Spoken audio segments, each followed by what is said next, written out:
भारत के 85 मूल निवासी आदिवासी बहुजन समाज के सम्मानित साथियों, आप लोगों के बीच में ये मेरी गीत जा रही है।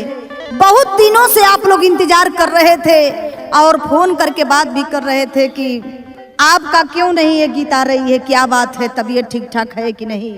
हमने बताया कि भैया एक्सीडेंट हो गया, एक्सीडेंट के कारण मैं गीत आप लोगों के बीच में नहीं भेज पा रही हूँ।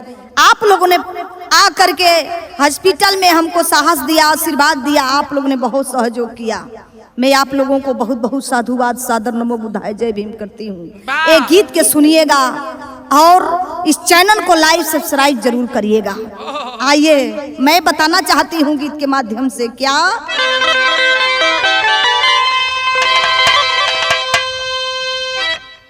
एक दिन सभा क्या हो पीछे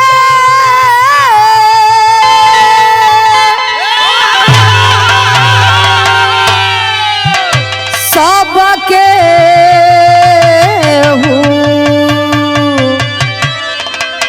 रहले जूटे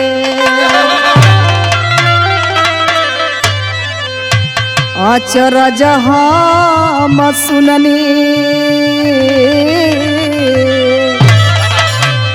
अचरज हम सुननी हिंदू धर्मवा साहब त्याग होना।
अचरज हम सुननी, अचरज हम सुननी हिंदू धर्मवा साहब त्याग होना।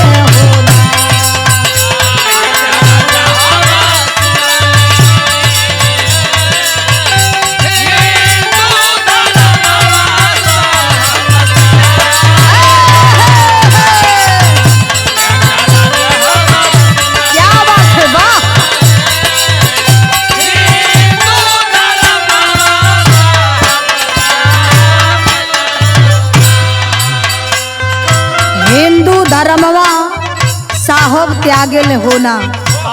मैं क्यों बताना चाहती हूँ, बाबा साहब ने ये हिंदू धर्म से परेशान हो गए थे। परेशान हो करके बाबा साहब ने नागपुर की धरती पर एवला मैदान में लोगों की जनसभा जुटी थी और उसी जनसभा में कह दिए कि हमको हिंदू धर्म में मान सम्मान नहीं मिलता, मैं हिंदू धर्म को नहीं मानूंगा। बाबा साहब ने हिंदू धर्म के छोड़ करके गरीबों, शोषितों, पीड़ितों की लोगों से अपना बात कहें और लोगों के बीच में अपना बात रखें और कहें कि मैं हिंदू धर्म लेके नहीं चलूंगा। सभी लोग वहां पे जुटे थे, बाबा साहब की बात को सुन रहे थे कि बाबा साहब कह क्या रहे हैं। आइए मैं बताना चाहती हूँ क्या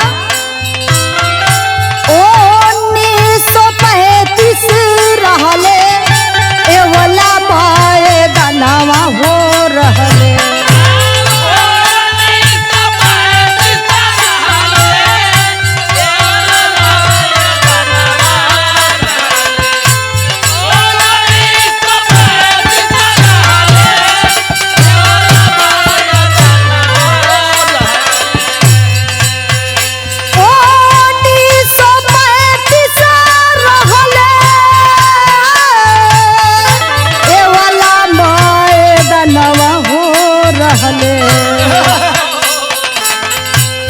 धधकेले अगिया धधकेले अगिया हिंदू के पखंड के जरा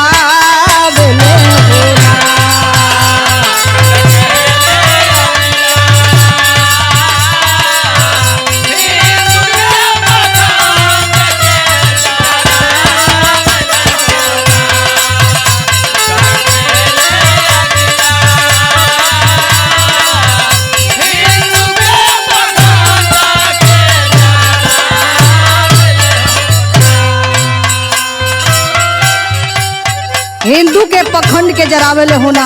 आइए मैं बताना चाहती हूँ, जब सबको पता चला कि बाबा साहब हिंदू धर्म को छोड़ रहे हैं, छोड़ दिए, तो सबसे पहले इस्लाम धर्म के लोग आए और कहने लगे कि बाबा साहब आप हमारे धर्म में चलिए। जब बाबा साहब इस्लाम धर्म को जब देखे और पढ़े तो उनकी समझ में नहीं आया। जब उनके समझ में नहीं आया तो कह दिए कि मैं किसी धर्म में नहीं जाऊंगा। सोच गए लोग कि बाबा साहब हम लोगों की बात नहीं मानेंगे। बाबा साहब को मनाने लगे कि बाबा साहब हम लोग बहुत ज्यादा आपको स्वागत सम्मान करेंगे, हमारे धर्म में रह जाइए, लेकिन बाबा साहब किसी का बात नहीं माने। आइए मैं बताना चाहती हूँ, क्या हिंदू धर्म में जन्म हम पवली, एकरा बाद कुछ ना जनली।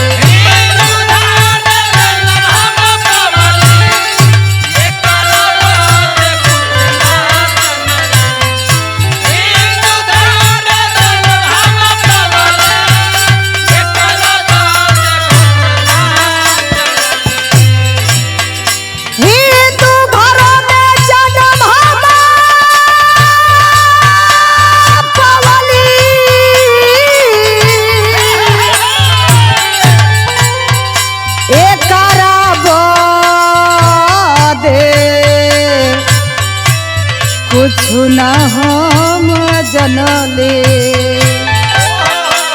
पर हिंदू घरवा, पर हिंदू घरवा आइल परनवा नाही जब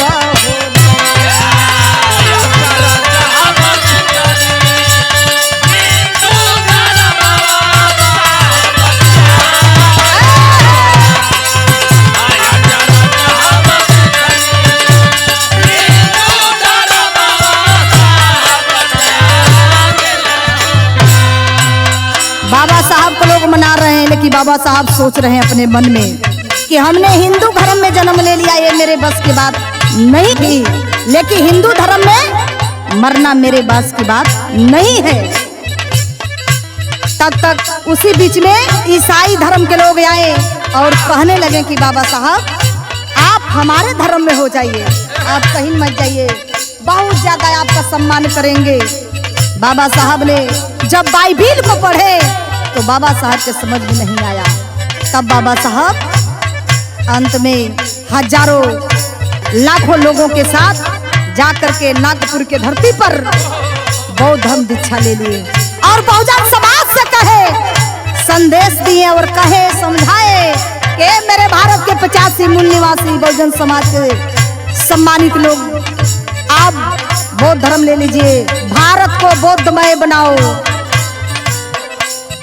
14 अक्टूबर 1956 को बाबा साहब ने नागपुर के धरती पर जाकर के बौद्ध धर्म अपना लिए और सबको संदेश दिए कि भारत को बौद्धमय बनाओ। बौद्ध की शरण में अगर आप लोग जाओगे तो अच्छी बुद्धि आएगी, ज्ञान आएगी और आप अपने हक अधिकार की बात कर सकते हैं। आइए इस समाज को देखते हुए मैं अपने गीत के माध्यम से बताना चाहती हूँ, क्या दुनिया में जे सुन ले सब लोग गया के मिलले। दुनिया में जे सुन ले सब लोग गया के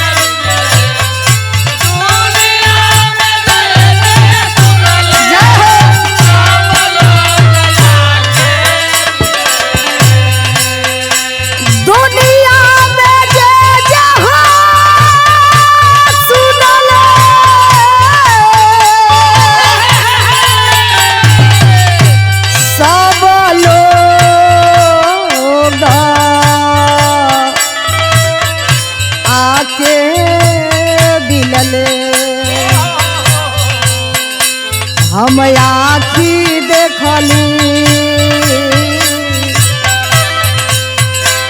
हम आखी देखली बुधा चरणवा नहिया लगावले हो।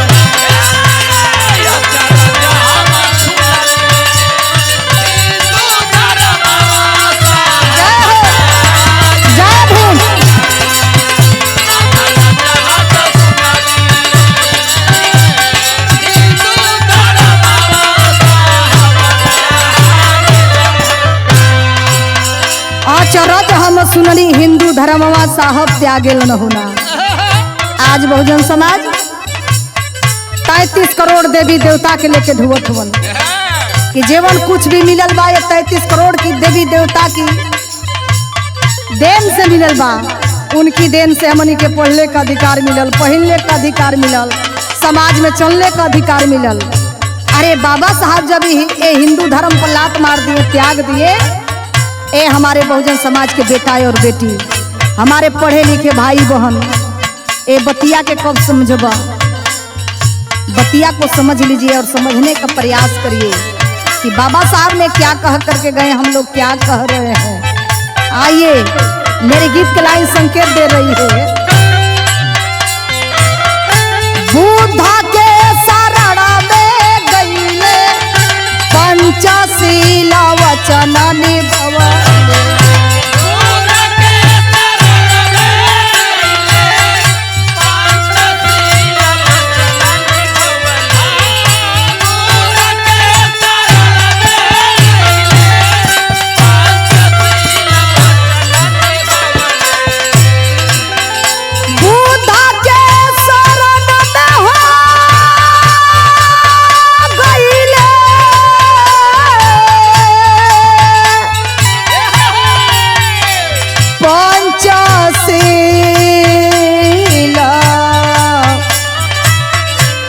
वचन निभवले, नफरत से साह,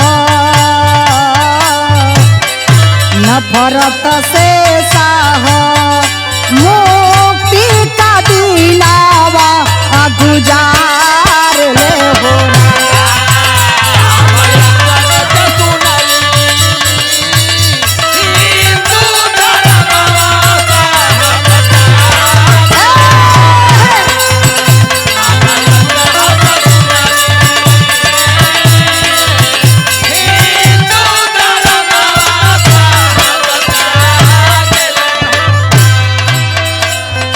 अचरज हम सुनली, लेकिन आज भी हमार बहुजन समाज ना समझल से भैया, आ न समझी।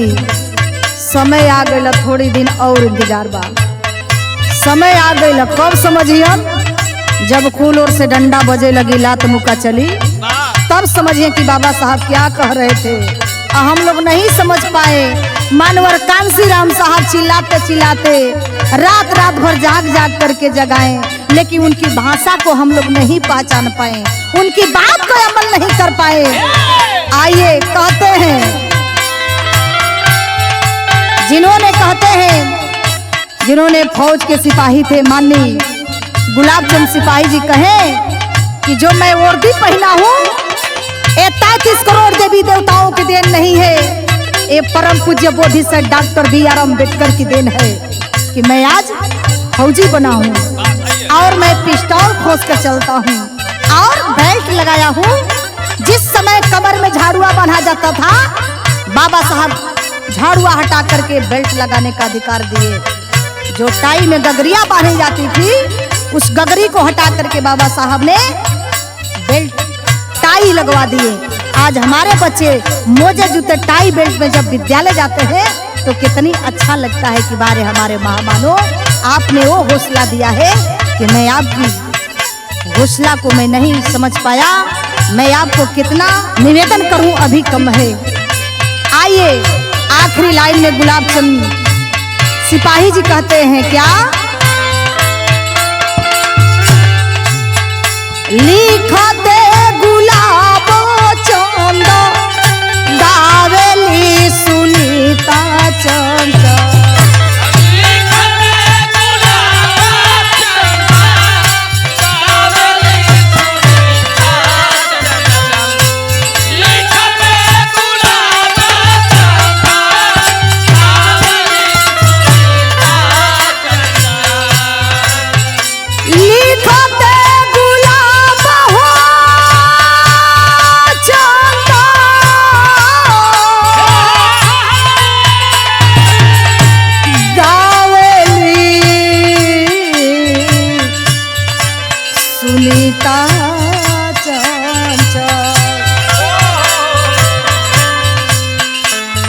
साहब की बतिया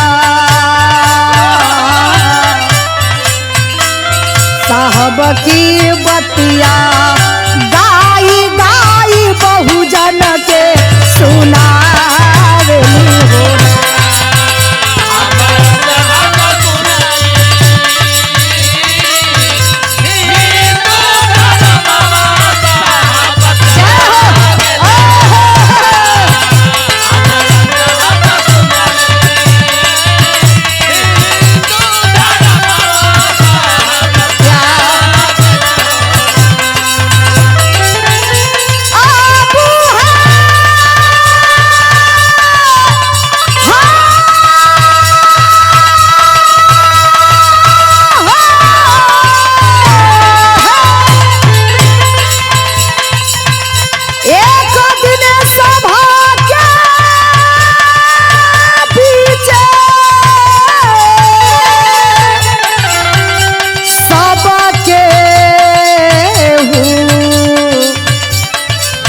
रहले जूते अच्छा राजा हम सुननी हिंदू धर्म वासा त्याग होना अच्छा राजा हम सुननी हिंदू धर्म अरे बारे भिवादी